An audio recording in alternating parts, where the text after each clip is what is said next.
Well, the lessons aren't about wealth or fame or working harder and harder. The clearest message that we get from this 75-year study is this: good relationships keep us happier and healthier. Period. We've learned 3 big lessons about relationships. The first is that social connections are really good for us and that loneliness kills.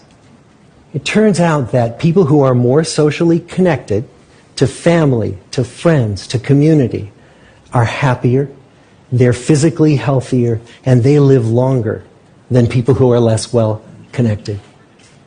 And we know that you can be lonely in a crowd and you can be lonely in a marriage. So the second big lesson that we learned is that it's not just the number of friends you have, but it's the quality of your close relationships that matters.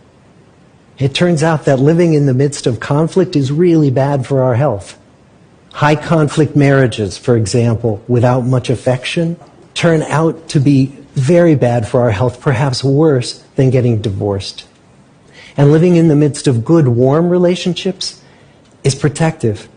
The people who were the most satisfied in their relationships at age 50 were the healthiest at age 80. On the days when they had more physical pain, their moods stayed just as happy. But the people who were in unhappy relationships, on the days when they reported more physical pain, it was magnified by more emotional pain.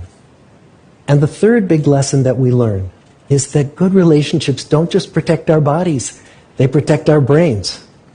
Being in a securely attached relationship to another person in your 80s is protective. That the people who are in relationships where they really feel they can count on the other person in times of need, those people's memories stay sharper longer.